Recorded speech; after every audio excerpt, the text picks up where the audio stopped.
11 मैंने अपनी शर्म का गला घोट दिया। वही वो अपनी बात आगे बढ़ाते हुए नित्या से बोला, अब रही बात तुम्हें इग्नोर करने की या फिर तुम्हें मुझसे दूर करने की, तो नहीं, यह इस जन्म में तो क्या अगले आने वाले 7 जन्मों में भी पॉसिबल नहीं है। हम कल एक ऐसे बंधन में बंध चुके हैं जो कोई चाह कर भी नहीं तोड़ सकता। आई नो कि आजकल की जनरेशन और स्पेशली लड़के शादी के बंधन और 7 जन्मों के रिलेशन पर बहुत ही कम ट्रस्ट करते हैं, but I am not like them. मेरे लिए ये सब कुछ बहुत मायने रखता है और मैं इस पर बिलीव भी करता हूँ, इसीलिए आई प्रॉमिस कि मैं कभी तुम्हें धोखा नहीं दूंगा। जिस दिन मैंने ऐसा कुछ किया उस दिन तुम मुझे जो भी सजा दोगी वो मैं हंसी हंसी बर्दाश्त करूंगा, फिर चाहे तुम अपने हाथों से मेरी जान ही क्यों न ले लो। जैसे ही नित्या ने श्रेष्ठ की ये बात सुनी, उसकी आंखों से आंसू बहने लगे और वो श्रेष्ठ को हग करते हुए उससे बोली, आई नो श्रेष्ठ, मुझे पता है कि आप वैसी कोई हरकत नहीं करोगे, आप कभी मेरा ट्रस्ट नहीं तोड़ोगे and that's why I love you. इस पर श्रेष्ठ नित्या के माथे से अपना माथा जोड़ते हुए बोला, I love you too sugar, I love you so much. तभी नित्या ने घड़ी की तरफ देखा और जैसे ही उसने उसमें टाइम देखा, उसकी आंखें बड़ी बड़ी हो गई और वो अपनी घबराई हुई आवाज में श्रेष्ठ से बोली, ओ माय गॉड श्रेष्ठ, देखिए कितना टाइम हो गया और मुझे जल्दी उठना था आज, पर आपकी वजह से मैं लेट हो गई। आज मेरी पहली रसोई है और मुझे जल्दी उठकर कुछ बनाना था, पर अभी तक मैंने नहाया भी नहीं। जब श्रेष्ठ ने नित्या की बात सुनी और उसे थोड़ा पैनिक करते हुए देखा, वो नित्या को अपनी बाहों में लेकर उससे बोला, डोंट वरी शुगर, घबराओ मत, और वैसे भी मेरी मॉम तुम्हें खा नहीं जाएगी। शी इज़ रियली स्वीट, वो समझती है, और वैसे भी तुम्हें यहाँ काम करने की कोई ज़रूरत नहीं है। यहाँ पर इतने सारे सर्वेंट्स हैं, तो तुम क्यों काम करना चाहती हो? वैसे भी मुझे अच्छा नहीं लगेगा कि मेरी वाइफ इतने सारे सर्वेंट्स के होने के बावजूद यहाँ काम करें। जब नित्या ने श्रेष्ठ की बात सुनी, वो श्रेष्ठ की तरफ देखकर बोली, आई नो कि यहाँ पर इतने सारे सर्वेंट्स हैं, पर मेरा भी तो कुछ फर्ज बनता है ना श्रेष्ठ।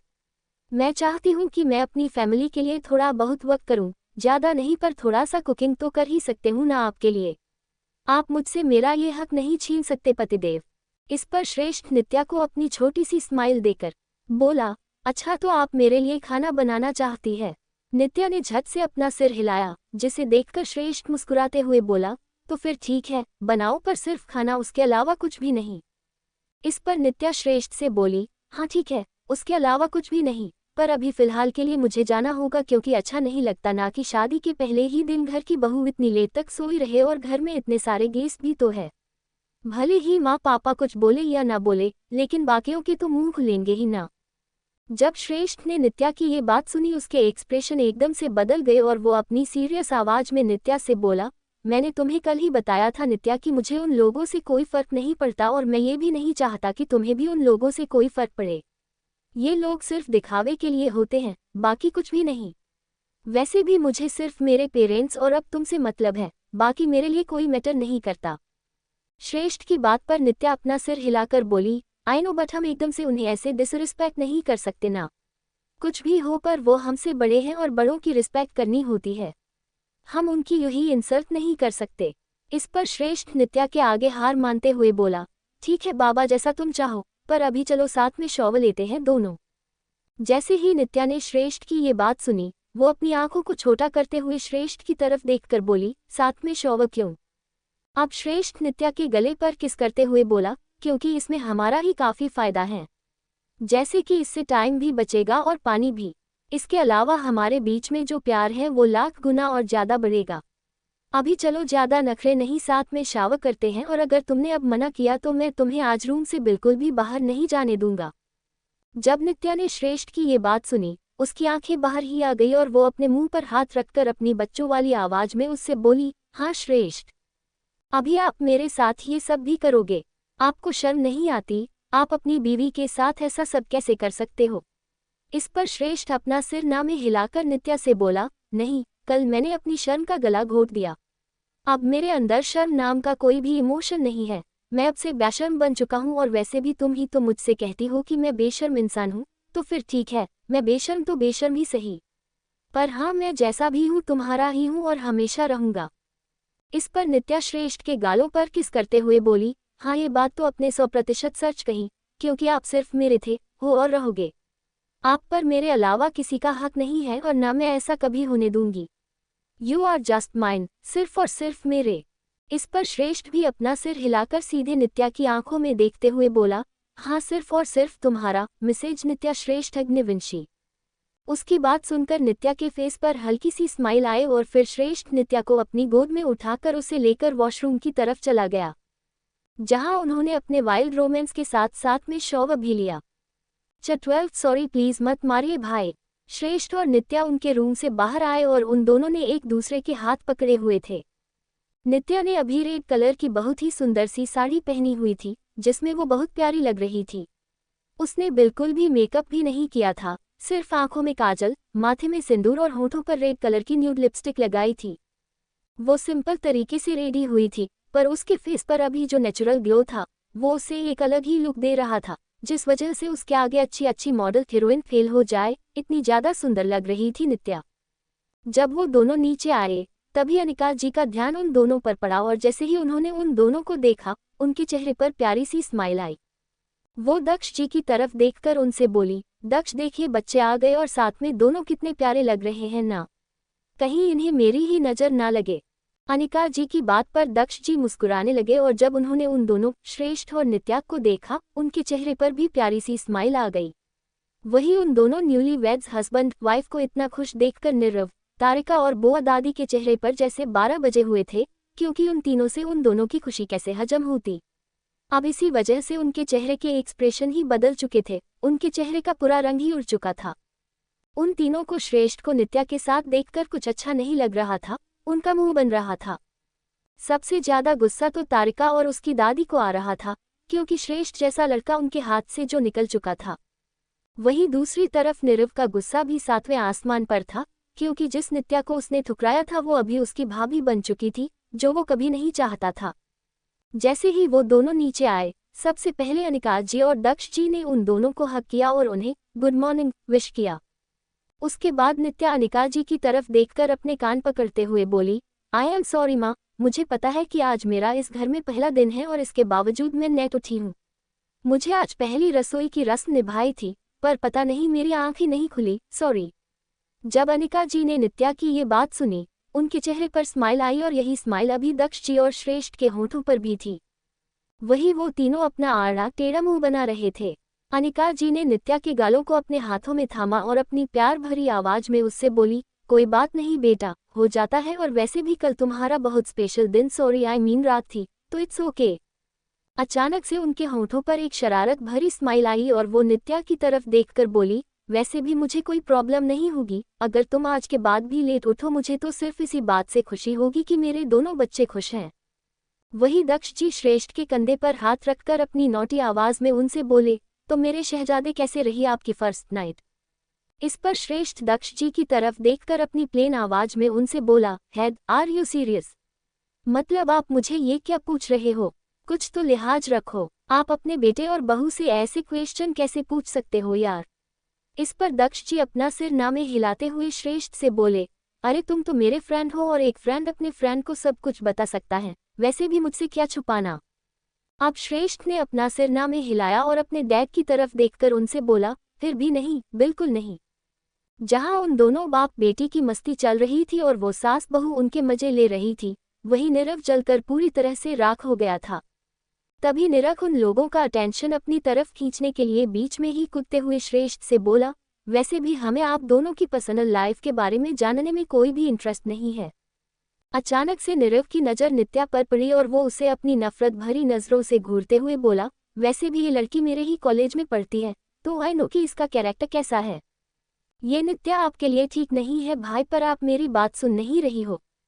देखना एक दिन आप पछताओगे, क्योंकि पता नहीं ये कॉलेज में कितनों के साथ ही सोई अंडस्को। जैसे ही श्रेष्ठ ने निक के मुंह से ये सब सुना, उसने अपना सब्र खो दिया और नीरव के चेहरे पर अपना एक तगड़ा पंच देते हुए अपनी तेज आवाज में उससे बोला, what the hell is this Nirav, ये क्या बिहेवियर है तेरा मेरी वाइफ की तरफ, और तू इसे नाम से कैसे बुला रहा है। तेरी हिम्मत भी कैसे हो रही है इसे नाम से बुलाने की। तूने इसके बारे में इतनी घटिया बात बोलने की हिम्मत भी कैसे।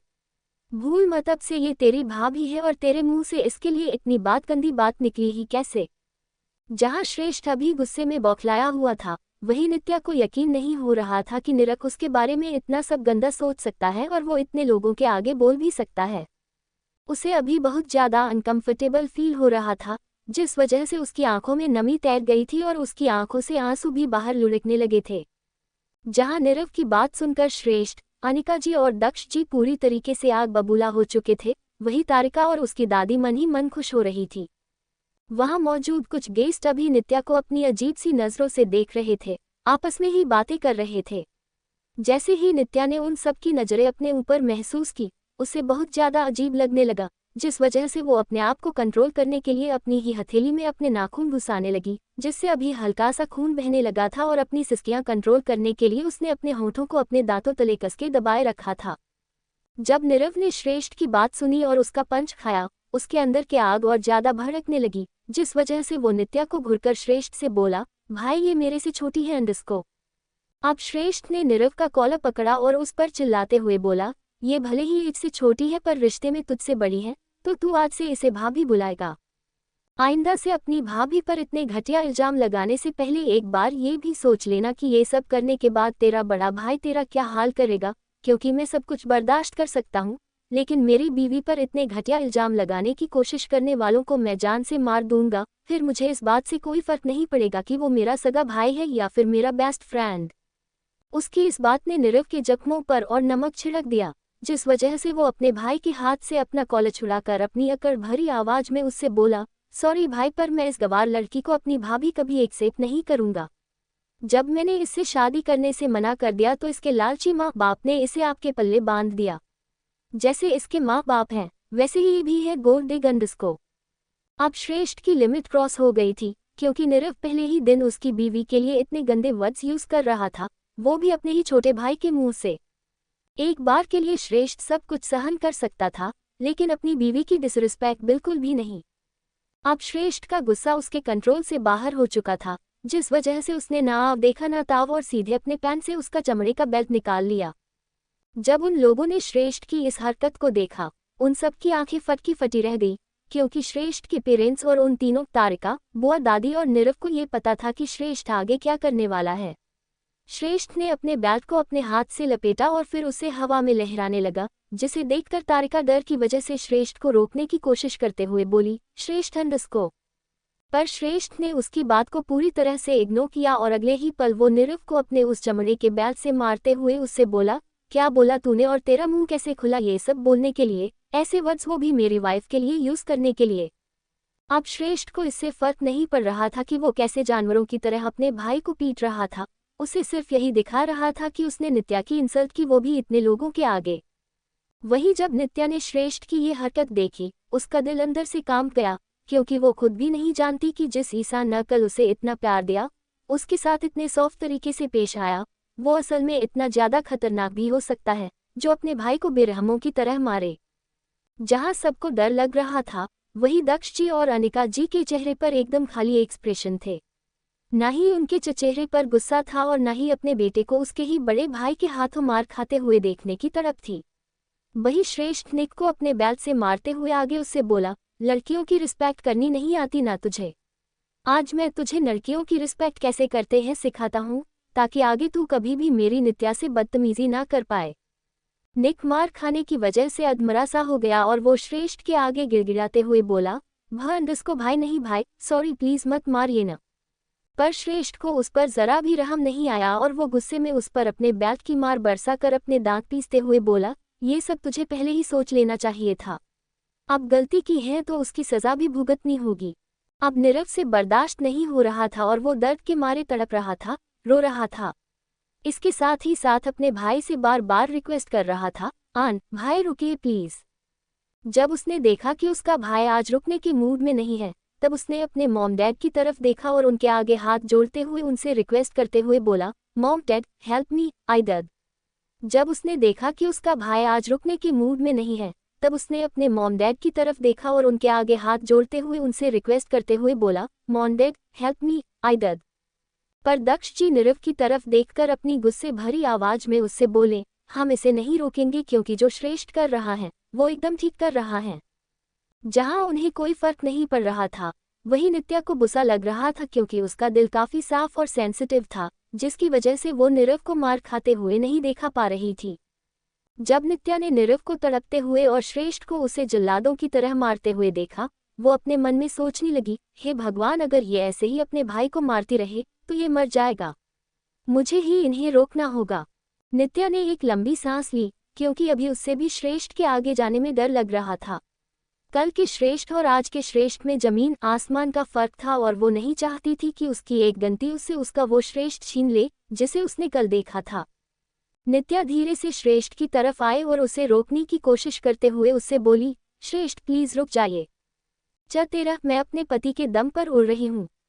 जब श्रेष्ठ ने नित्या की आवाज सुनी, वह नित्या की तरफ देखकर अपनी प्लेन आवाज में उससे बोला, नहीं नित्या, इस लड़के की हिम्मत भी कैसे हुई मेरी बीवी के लिए इतने घटिया चीज यूज करने की। इसी के साथ वो फिर से नीरव को मारने लगा। वही नित्या अब श्रेष्ठ के आगे आए और उसके बैट को अपने हाथ में पकड़कर उसे रोकते हुए अपनी शांति भरी आवाज में उससे बोली, श्रेष्ठ मुझे इससे कोई लेना देना नहीं है, पर यह आपका छोटा भाई है और मैं नहीं चाहती कि मेरी वजह से आप कुछ ऐसा कर बैठे जिसके बाद आपको रिग्रेट फील हो। जब श्रेष्ठ ने नित्या की ये बात सुनी, वो कुछ पल नित्या को गौर से देखता ही रहा और फिर उसने नित्या के हाथ से अपना बेल्ट छुड़ाया और धीरे से नित्या को साइड में करते हुए फिर से वो नीरव को मारने लगा। ये देखकर नित्या ने अपना सिर पकड़ा और उसकी तरफ देखते हुए बोली, श्रेष्ठ इसको। श्रेष्ठ तो बिल्कुल भी सुनने के मूड में नहीं था। अब नित्या को भी ये समझ में नहीं आ रहा था कि वो श्रेष्ठ को कैसे रोके। वो खुद परेशान होते हुए सोचने लगी, ये तो सुन ही नहीं रहे हैं, अब मैं क्या करूं। अचानक से उसके दिमाग में कुछ आया और वो श्रेष्ठ की तरफ देखकर अपनी थोड़ी सी ऊंची आवाज में उससे बोली, श्रेष्ठ प्लीज रुक जाइए, आपको मेरी कसम। जैसे ही श्रेष्ठ ने नित्या की ये बात सुनी, उसने अपनी आग उगलती हुई आंखों से एक बार नित्या की तरफ देखा और फिर अपने हाथ में मौजूद बैट को वहीं जमीन पर फेंकते हुए वो वहां से गुस्से में चला गया। उसे गुस्से में वहां से जाता हुआ देखकर नित्या पीछे से चिल्लाई, श्रेष्ठ रुकिए, श्रेष्ठ इसको। तब तक श्रेष्ठ वहां से जा चुका था, जिसे देखकर नित्या अपसेट हुई और उसकी आंखों में हल्की सी नमी तैर गई, पर उसने झट से अपने आप को संभाल लिया। वही तारिका ने नित्या की तरफ देखा और उसे घूर कर ताने मारते हुए बोली, आज तुम्हारी वजह से श्रेष्ठ ने नीरव पर फर्स्ट टाइम हाथ उठाया है। कुछ तो शर्म करो, तुमने आते ही दोनों भाइयों में लड़ाई करवा दी। जैसे ही उसने तारिका की बात सुनी, उसे अंदर से काफी बुरा लगा, पर उसने अपने आप को कंपोज किया। नित्या अपनी सर्द नजरों से तारिका को घूरते हुए अपनी ठंडी आवाज में उससे बोली, अगर तुम ये सोच रही हो और तुम्हें ये लग रहा है तो नहीं, तुम्हारी ये सोच गलत है, क्योंकि मैंने किसी में लड़ाई नहीं करवाई। उसकी बात सुनकर तारिका के एक्सप्रेशन बदल गए। वही अनिका जी और दक्ष जी नित्या को ही देख रहे थे। अब नित्या के चेहरे पर भी थोड़ा गुस्सा झलकने लगा और वो तारिका को अपने प्लेन एक्सप्रेशन देकर बोली, वैसे भी अगर किसी पति के सामने उसकी पत्नी की इज्जत करोगे तो वो आगे वाले शख्स को मारेगा ही, उसे अप्रिशिएट करने के बाद उसकी पूजा करके उसकी आरती तो नहीं उतरेगा। अब नित्या ने वहां नीचे दर्द में तड़पते हुए नीरव की तरफ देखा और अपनी रूखी आवाज में बोली, तो मेरे पति ने भी यही किया, जो मेरी इंसल्ट कर रहा था उसकी पिटाई कर दी। अब इसमें मेरी क्या गलती है। जैसे ही बुआ दादी ने नित्या की ये बात सुनी, वो नित्या को अपने कड़वे बोल सुनाते हुए बोली, इतना घमंड। इससे पहले नित्या बुआ दादी को उनका जवाब देती, तारिका फिर से बीच में कूदते हुए नित्या से बोली, अरे वाह, आज तुम्हारे बड़े पंख निकल आए, एक दिन में इतना एटीट्यूड, इतना उड़ रही हो। अब नित्या भी उसकी बात को बीच में ही काटते हुए तारिका से बोली, अब मैं अपने पति के भरोसे पर उड़ रही हूँ, तुम लोगों के नहीं, और वैसे भी जो पति अपनी वाइफ की प्रोटेक्ट नहीं कर सकता, ऐसा पति किस काम का। उसकी बात सुनकर तारिका अंदर ही अंदर जल भूनकर राख सी हो गई थी। नित्या आग में घी डालने का काम करते हुए आगे बोली, I am very lucky girl कि मेरे पति इतने काबिल तो है कि वो 4 लोगों में अपनी पत्नी को प्रोटेक्ट कर सके, लोगों को उनका मुंह तोड़ जवाब दे सके। बेचारी तारिका गुस्से में अब इतनी ज्यादा लाल हो चुकी थी कि उसने अपना गुस्सा कंट्रोल करने के लिए अपने हाथों को मुठ्ठियां कस ली, पर नित्या की बातों ने उसके तन बदन में जो आग लगाई थी वो कुछ कम होने का नाम ही नहीं ले रही थी। नित्या ने शायद तारिका की जलन महसूस की, जिसके बाद वो तारिका को और जलाते हुए बोली, अब रही बात मेरे एटीट्यूड की, तो हाँ है मुझ में एटीट्यूड, क्योंकि भगवान ने मुझे ऐसा पति दिया जो तुम कभी अपने सपने में भी डिजर्व नहीं करती। और रही बात मेरे उड़ने की, तो मैं अपने पति के दम पर उड़ रही हूँ और हमेशा उड़ती रहूंगी। मुझे रोकने वाली तुम कोई नहीं हो। जैसे ही तारिका ने नित्या की बातें सुनी, वो अंदर ही अंदर गुस्से में ज्वालामुखी का रूप लेते हुए अपने मन ही मन बोली, तुम्हारा ये घमंड मैं एक दिन जरूर चकनाचूर कर दूंगी नित्या, बस देखती जाओ। एक बार श्रेष्ठ मेरे हाथ आ जाए, फिर उसे अपने काबू में करके तुम्हें इस घर से बाहर ना निकलवा दिया तो मैं भी तारिका नहीं। जहां तारिका अपने दिमाग में घोड़े दौड़ा रही थी, वहीं नीरव और बुआ दादी नित्या को अपनी खा जाने वाली नजरों से घूर रहे थे। नित्या को शायद उन लोगों की नजरों से उतना ज्यादा फर्क नहीं पड़ता था, क्योंकि उसे ऐसी नजरों की आदत जो हो चुकी थी। नित्या के खुद के माँ बाप इन तीनों से कहीं गुना ज्यादा टॉक्सिक और गिरे हुए थे, जिनके आगे ये तीनों कुछ भी नहीं थे, इसीलिए नित्या इन्हें और इनकी नफरत को झेल पा रही थी। अनिका जी नित्या की तरफ आई और वो नित्या के कंधे पर अपना हाथ रखकर उन तीनों को घूरते हुए नित्या से बोली, नित्या तुम इनकी बात पर ध्यान मत दो, ये लोग ऐसे ही है। जब नित्या ने अनिका जी की बात सुनी, वो अनिका जी की तरफ पलटी और उनका हाथ अपने हाथ में लेकर उन्हें अपनी प्यारी सी स्माइल देकर बोली, हाँ माँ, मैं ऐसे फालतू लोगों की बातों पर ध्यान नहीं देती। आप मेरी टेंशन मत लीजिए, मैं श्रेष्ठ को देखकर आती हूँ। पता नहीं ये गुस्से में कहाँ चले गए। इस पर दक्ष जी उन दोनों सास बहू कम माँ बेटी की तरफ आते हुए नित्या से बोले, वो अभी उसके जिम में होगा, क्योंकि जब उसका पारा चढ़ता है तब उसे उसके पंचिंग बैग की सख्त जरूरत पड़ती है, वरना यहाँ भूकंप आने लगता है। जब नित्या ने अपने ससुर जी की बात सुनी, वो थोड़ी डर गई, पर उसने अपना सिर हिलाया और उन दोनों की तरफ देखकर बोली, कोई बात नहीं, मैं जाकर देखती हूँ। नित्या की बात सुनकर अनिका जी नित्या को सतर्क करते हुए अपनी थोड़ी फिक्र जताते हुए बोली, वो अभी काफी ज्यादा गुस्से में है नित्या, और उसका गुस्सा इतनी आसानी से शांत नहीं होता। नित्या ने फिर एक बार अनिका जी को अपनी स्माइल दी और बोली, डोंट वरी माँ, मैं देख कर आती हूँ।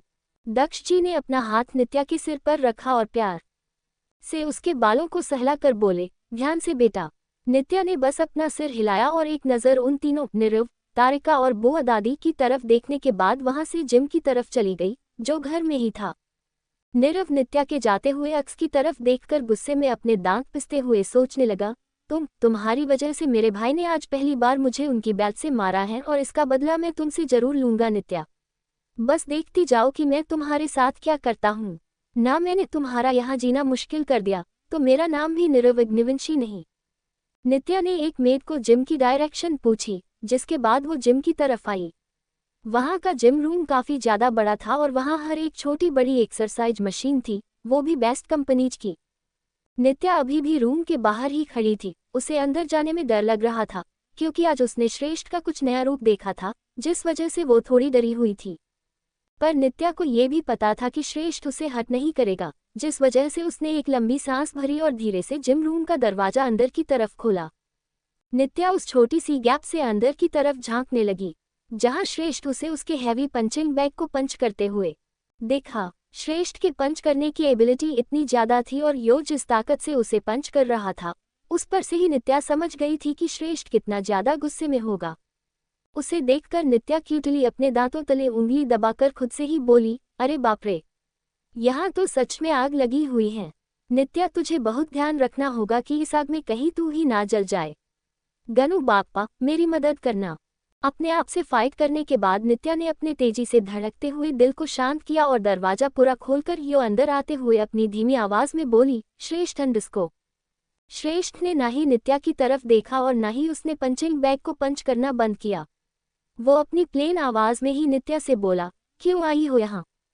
उसका सवाल और इतनी भयानक आवाज सुनकर नित्या की आवाज उसके गले में ही अटक सी गई और उसने मुंह से बस एक ही शब्द निकला, हुँ।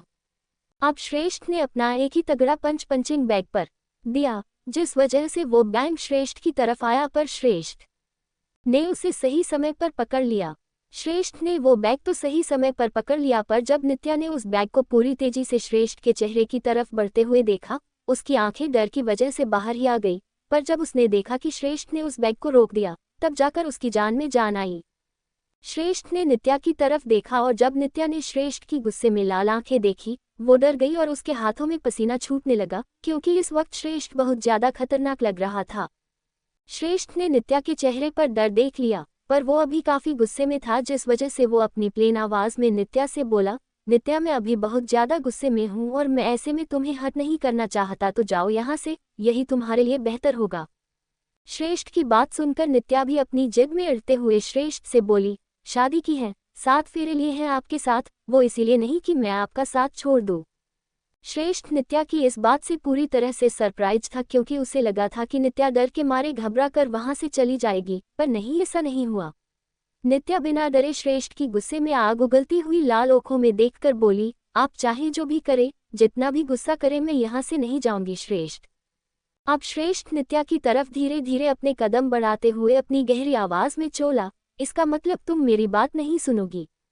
नित्या ने अपनी गर्दन ना में हिलाए और बोली, बिल्कुल भी नहीं। उसकी इस बात पर श्रेष्ठ कुछ पलों के लिए बिना अपनी पलकें झपकाए बस नित्या की तरफ ही देखने लगा। श्रेष्ठ नित्या के पास आया और उसने नित्या को उसकी कमर से पकड़ा।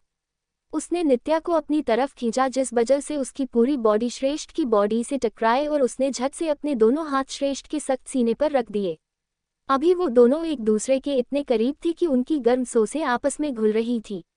श्रेष्ठ के इतने करीब आने की वजह से नित्या के सीने में मौजूद दिल उसके गले तक आ चुका था और उसके पेट में तितलियां उड़ने लगी थी। Thanks for watching this video by IG Unlimited।